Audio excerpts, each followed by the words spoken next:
천천히 흐르는 실로아 물입니다. 1절에서 4절까지는 마헬 살랄 하스바스이고요. 5절에서 8절은 아수르군의 내침, 그 다음에 9절에서 10절은 열국의 멸망입니다. 1절에 보면 여호와께서 내게 이르시되 너는 큰 서판을 가지고 그 위에 통용 문자로 마헬 살랄 하스바스라 쓰라. 하나님께서 이사야 선지자에게 큰 서판, 글을 쓰는 우리 지금으로 칠판과 같은 거죠. 거기다가 뭐라고 쓰라고 그랬어요? 마헬 살랄 하스바스, 히브리어인데 그 당시에 통용하는 문자죠. 그 당시에 쓰는 이스라엘 백성들이 쓰는 언어예요. 그걸로 이렇게 마헬 살랄 하스바스라고 썼는데 그 뜻은 여기 밑에 뭐라고 썼어요? 노략이 속함, 노략질해 간다 그러죠. 아수르 군대가 와가지고 다 빼앗아 간다는 거예요. 그것이 속하다는 것은 빨리 이루어진다는 거예요. 빨리. 그러니까 노략이 빠름이라는 뜻입니다. 그러니까 아수르가 멀지 않아 유다를 속히 침략해서 모든 걸 다 빼앗아 간다는 뜻입니다.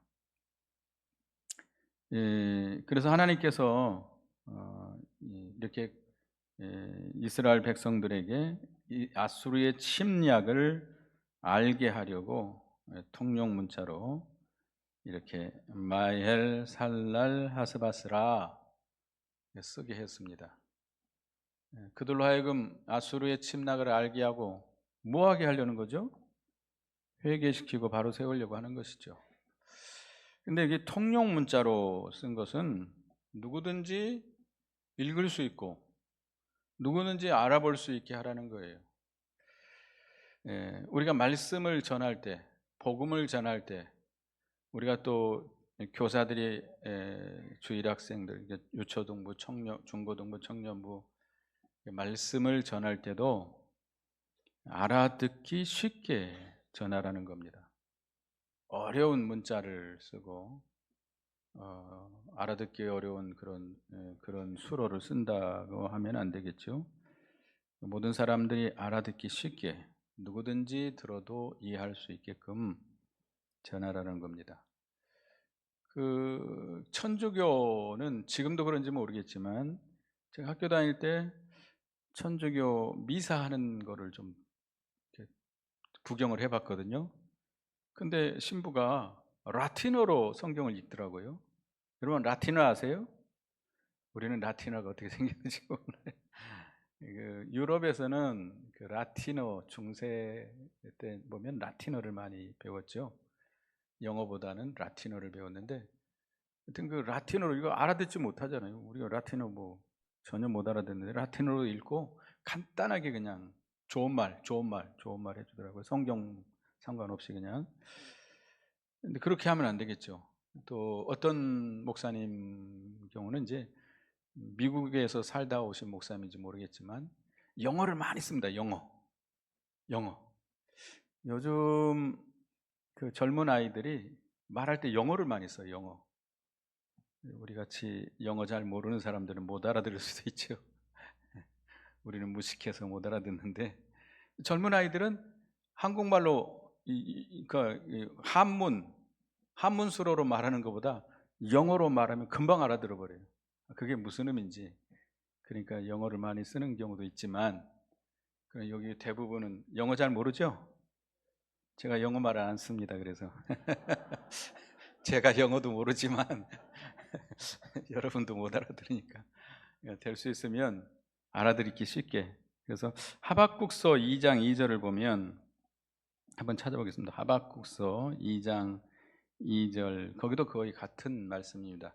하박국 선지자가 이스라엘 백성들의 죄를 가지고 하나님께 부르짖습니다. 그러니까 하나님께서 그 이제 외부의 세력, 아수르 군대를, 이방의 세력을 보내서 그들을 침략하겠다고 그럽니다. 하나님께 호소합니다.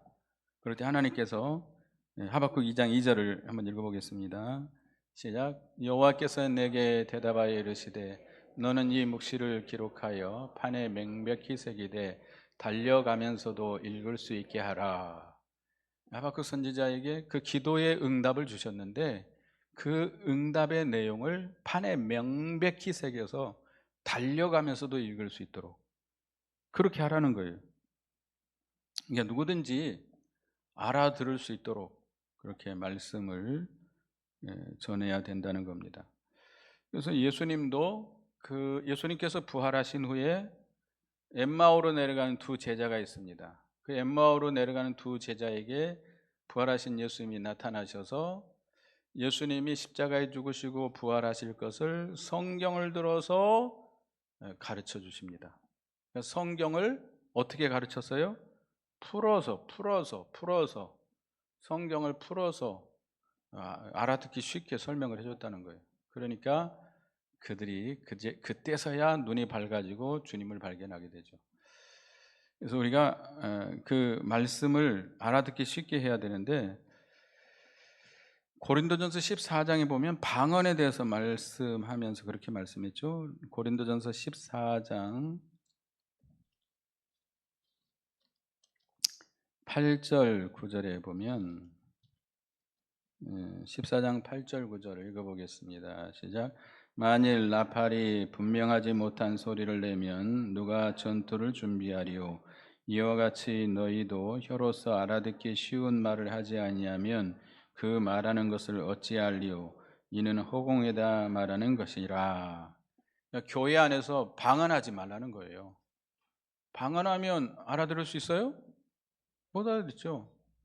근데 요즘 사람들이 신비주의 교인들이 하는 방언은 가짜예요, 가짜. 자기가 연습해가지고. 제가 방언하는 분들 이렇게 들어보면 똑같은 말을 계속 반복합니다. 이게 무슨 방언이에요? 제가 볼 때는 그 하나님이 주신 방언 아니에요. 예, 교회에서는 방언하지 말라는 것은 이 분명한 소리를 내라는 거예요.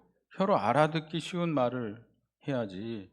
알아들을 수 없는 방언을 하게 되면 누가 전쟁을 준비하고 어떻게 행할지를 어떻게 알겠냐 말이에요. 예언의 말씀을 풀어서 가르치라는 거예요.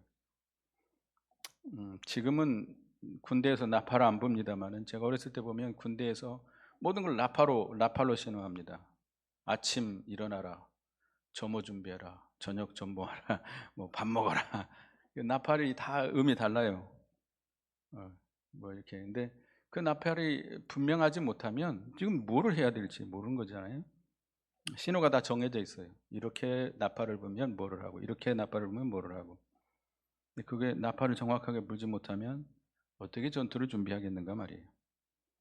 그래서 우리가 누구든지 알아듣기 쉽게, 그렇다고 해서 뜻을 그 원 뜻을 변경시켜서는 안 되겠죠. 그리고 여기 이제 그 제사장과 선지자를 불러왔습니다. 그것을 증인으로 삼기 위한 거죠. 예. 여기 이제 2절에 보면 내가 진실한 증인 제사장 우리야와 예베르야의 아들 스가랴를 불러 증언하게 하리라 하시더니, 제사장 우리야와 스가랴 선지자 스가랴를 불러다가 이사야가 예언한 말씀에 대해서 증인이 되게 한 거죠. 증인. 그래서 이것이 하나님의 정확한 말씀이다, 확실한 말씀이라고 하는 것을 이렇게 증거한 겁니다. 그리고 3절에 내가 내 아내를 가까이하며 그가 임신하여 아들을 낳은지라 여호와께서 내게 이르시되 그의 이름을 마헬 살랄 하스바스라 하라. 이사야가 아들을 낳고 이름을 뭐라고 지었어요? 마헬 살랄 하스바스. 여러분, 자녀의 이름을 지을 때 좋은 뜻으로 지어요, 나쁜 뜻으로 지어요? 근데 이 사람은 마헬 살랄 하스바스, 이게 무슨 뜻이에요? 노래하기 빨리 된다. 아주 이름을 나쁜 뜻으로 지었죠. 근데 왜 이렇게 이름을 지었어요? 하나님이 그렇게 지라고 한 거예요. 그 이스라엘 백성들로 하여금 아수르 군대가 지금 침략이 오니까 노래하기 빨리 임하게 되니까 뭐 하라고? 회개하라고, 준비하라고.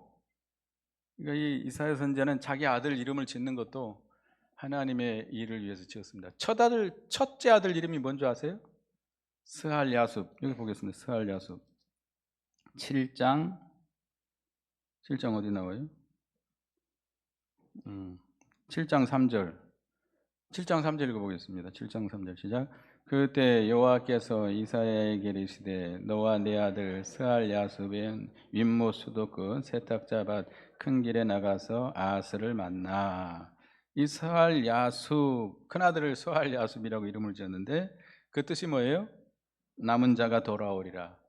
작은 아들 이름보다는 좀 낫죠. 네, 남은 자가 돌아오리라.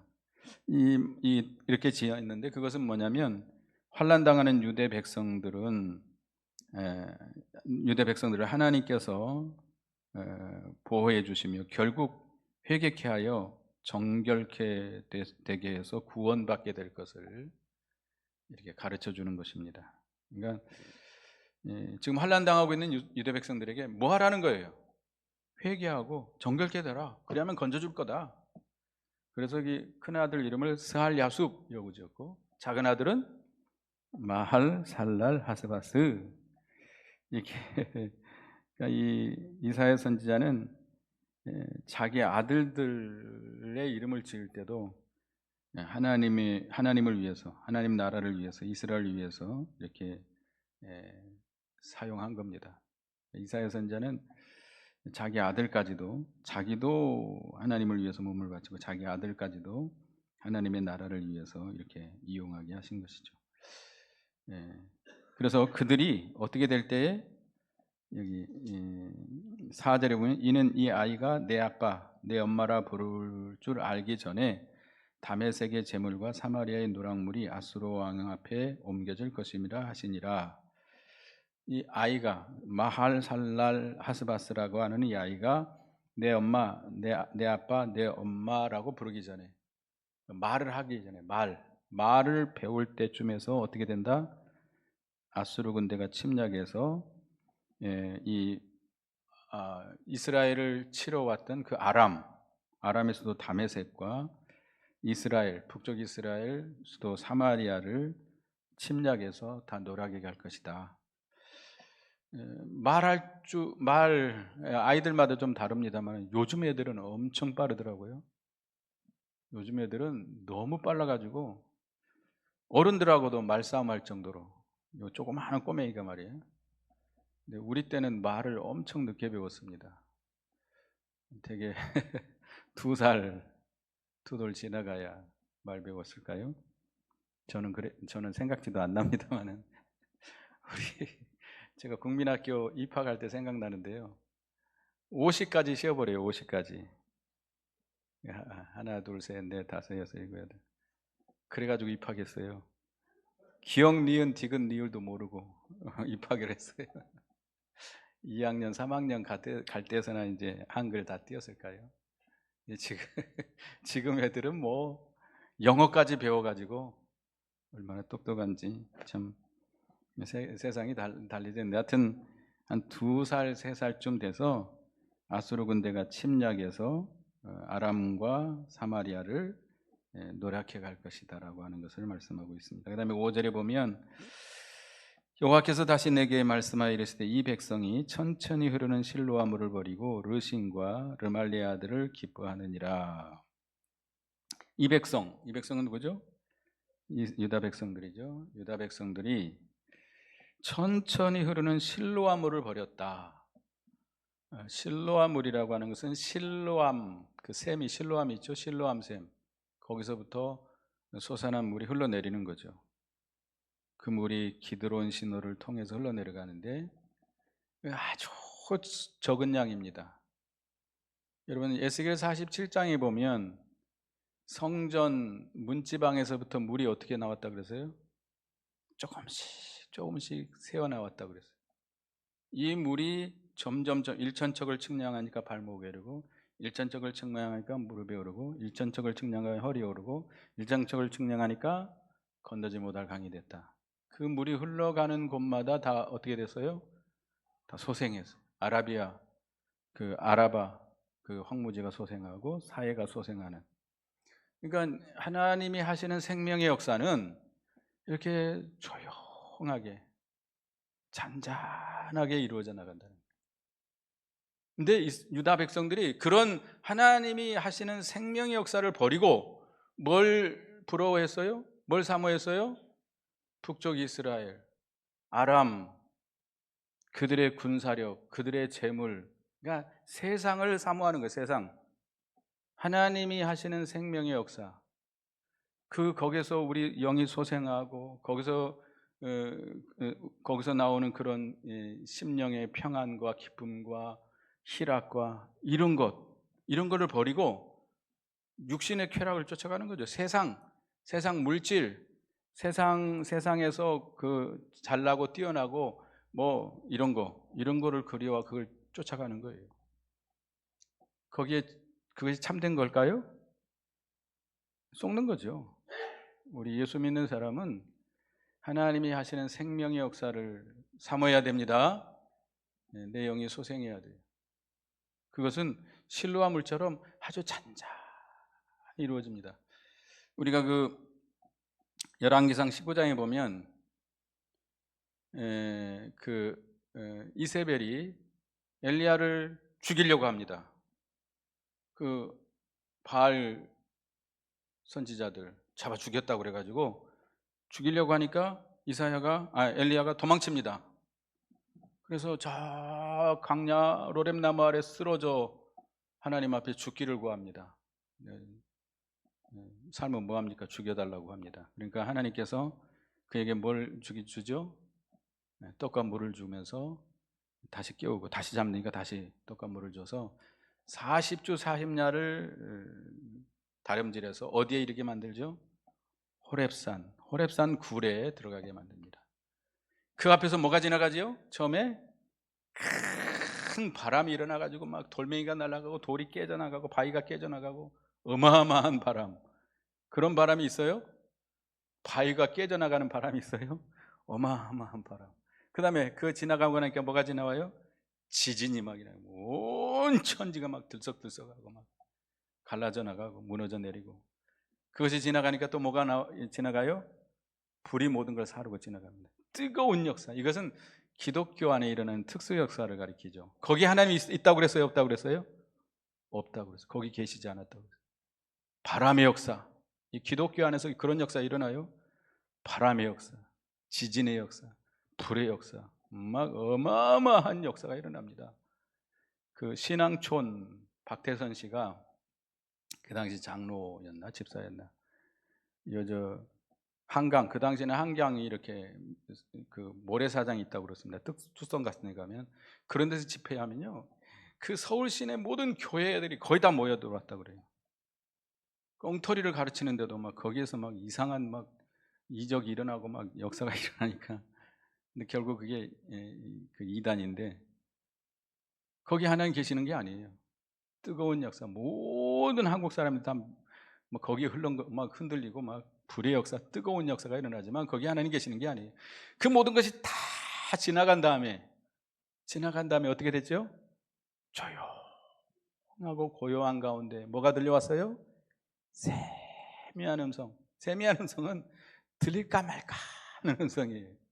아주 가늘고 조용한 말씀. 그 말씀이 그 심령을 살려내는 거예요. 아시겠습니까? 바람이, 지진이, 불이, 뭐 신비주의자들 발광을 치고 죄송합니다. 그런다 거기에 생명을 살리지 못합니다. 뭘 들어야 돼요? 세미한 음성입니다. 말씀입니다. 말씀을 깨달아야 돼요. 그 골방에 들어가서 주님이 주시는 세미한 음성을 들어야 돼요. 그래야 우리 영이 삽니다. 생명의 역사가 있습니다. 우리 영이 소생하고 다른 생명을 살려나갈 수 있어요. 근데 사람들은 그런 걸 더 좋아하죠. 예수님께서 이사야 53장을 아예 보겠습니다. 이사야 53장. 주님이 그 시작할 때 어떻게 됐죠? 이사야 53장 2절 3절을 보겠습니다. 2절 3절. 이사야 53장 2절 3절 읽어봅니다. 시작.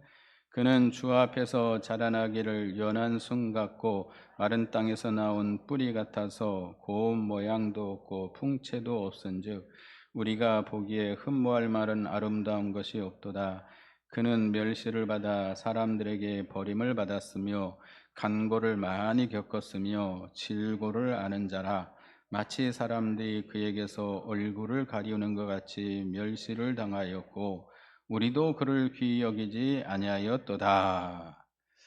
예수님이 하신 생명의 역사, 그 생명의 역사는 처음에는 뭐와 같아요? 연한 순과 같이. 이제 봄이 되면 연한 순이 나오는데 우리 석정동에 매화가 피려고 막 터트리고 있습니다. 어느새. 그 다음에 마른 땅에 나온 줄기같이 새싹처럼 고운 모양도 없고 풍채도 없고 그래서 흠모할 만한 아름다운 것도 없다고 그랬어요. 예수님이 하시는 생명의 역사는 그래요. 그래서 사람들이 멸시를 받고 사람들에게 버림을 받는다. 우리도 그를 귀히 여기지 않았다 그랬어요. 하나님 주님이 하시는 생명의 역사만 떠들썩하게 하는 게 아니에요.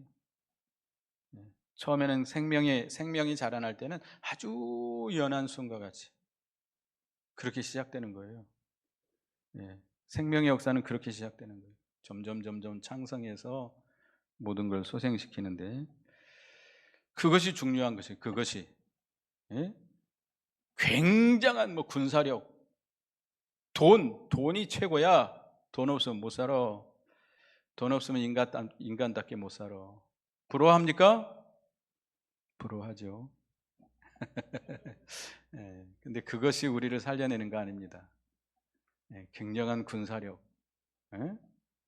지금 트럼프 때문에 세상이 그냥 들썩들썩하죠. 지금 우리나라도 지금 멱살을 놓았다 잡았다 그냥 엎어맸다 들쳐맸다. 트럼프가 지금 그렇게 하고 있습니다. 이거 참 대단한 사람이요. 하여튼 그러나 이 세상 나라가 참 그런 것에 흔들려서는 안 되겠죠. 하나님이 하시는 그 세미한 음성, 실로와 물과 같이 우리는 세미한 그 감동, 고요한 생명의 역사를 사모하고 거기에 참여해야 되겠습니다. 그런데 이스라엘 백성들은 어땠어요? 르신과 르말리아 아들을 기뻐했다. 하나님이 하시는 그 생명의 역사를 버리고 그 심령의 그 영이 소생하고 영이 자라나는 그 즐거움, 그 기쁨을 버리고 세상 쾌락, 세상 락, 세상 사람들이 좋아하는 그런 세상의 그런 명예, 권세, 그런 물질 이런 거를 사모하고 그리워했다는 거예요.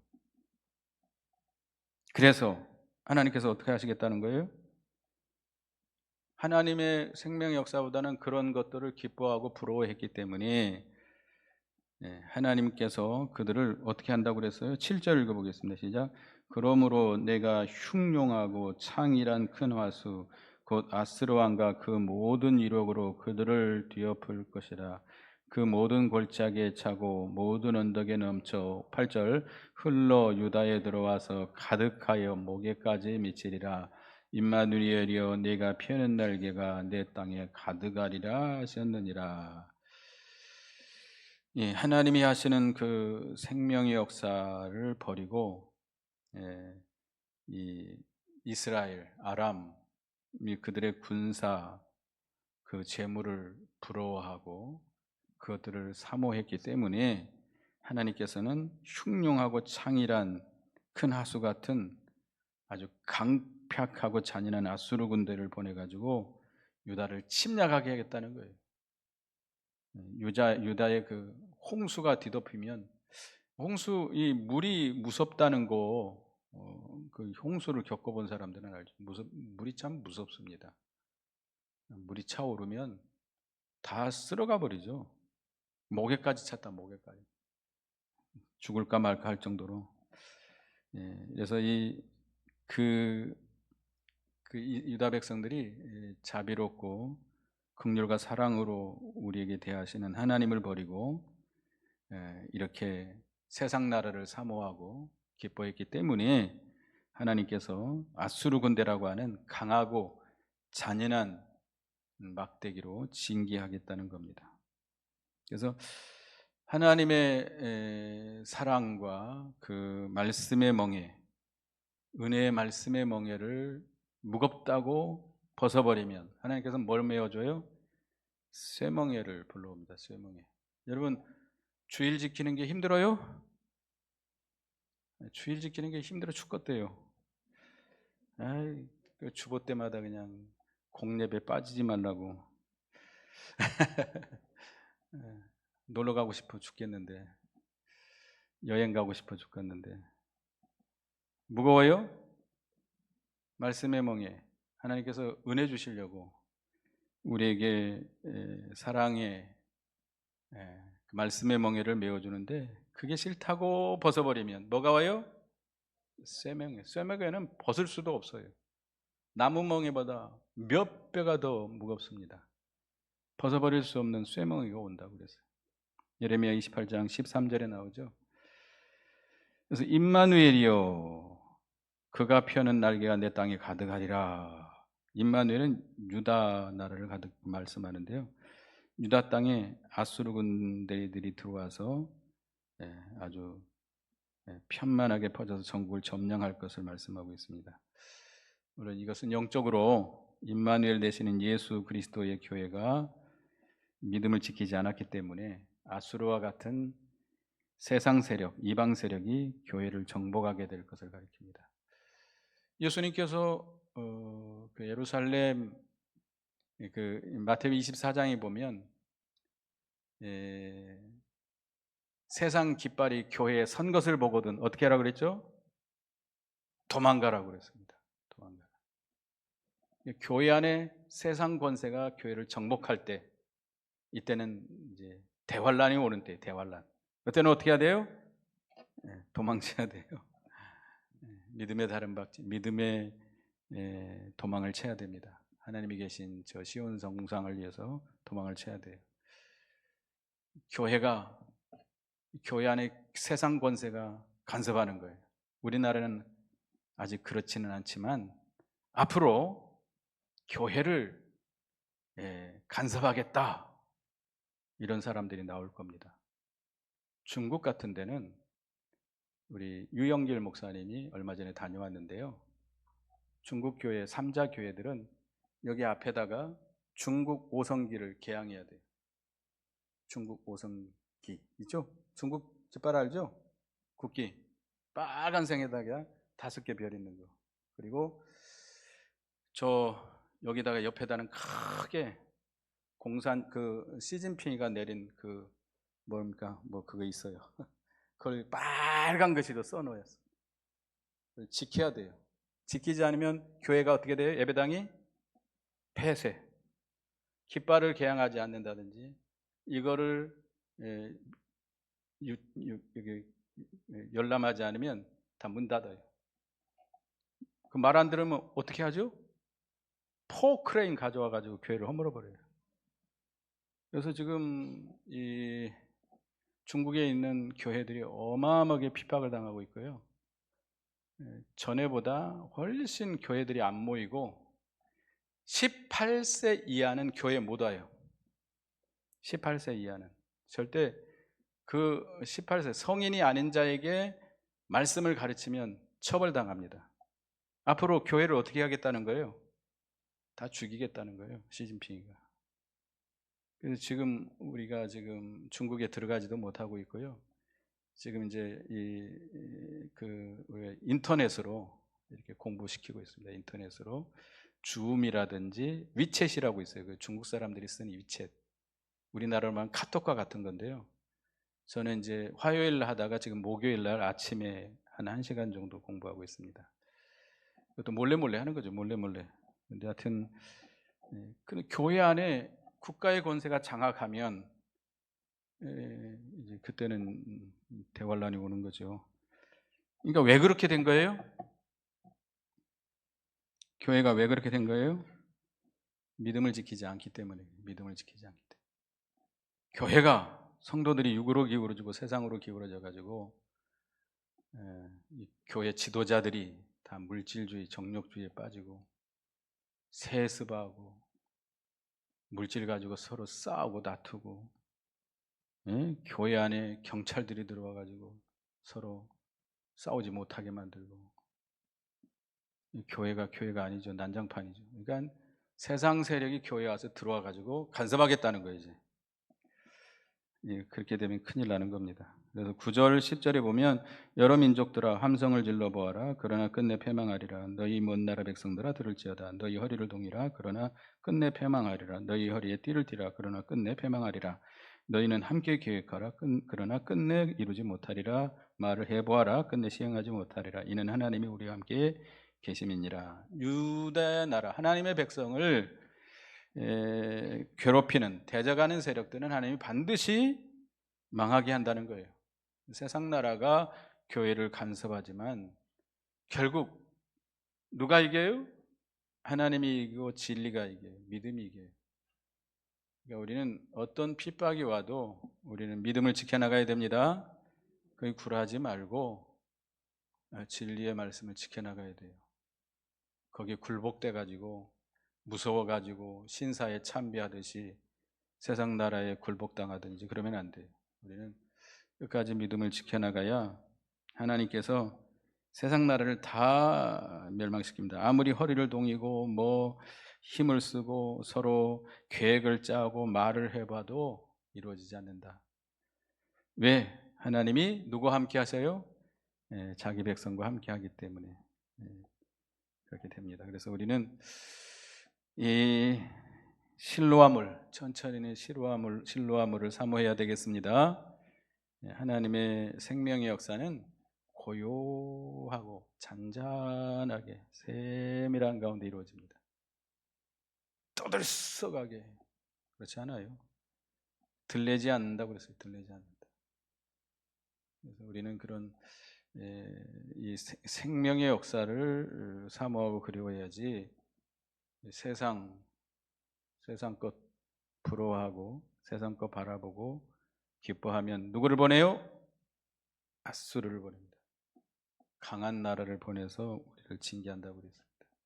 기도하겠습니다. 하나님, 유다 나라가 잔잔히 흐르는 실로아물을 버리고 이방 나라를 부러워하고 사모했기 때문에 하나님께서는 흉흉한 앗수르 군대를 보내서 그들을 징계하겠다고 말씀했습니다. 저희들은 세미한 음성, 고요하고 잔잔한 하나님의 생명의 역사로 말미암아 우리 영이 소생하고 창성하고 거기서 오는 평안과 기쁨과 즐거움을 누리는 저희가 되게 해 주시옵소서. 예수님의 이름으로 기도드리옵나이다. 아멘.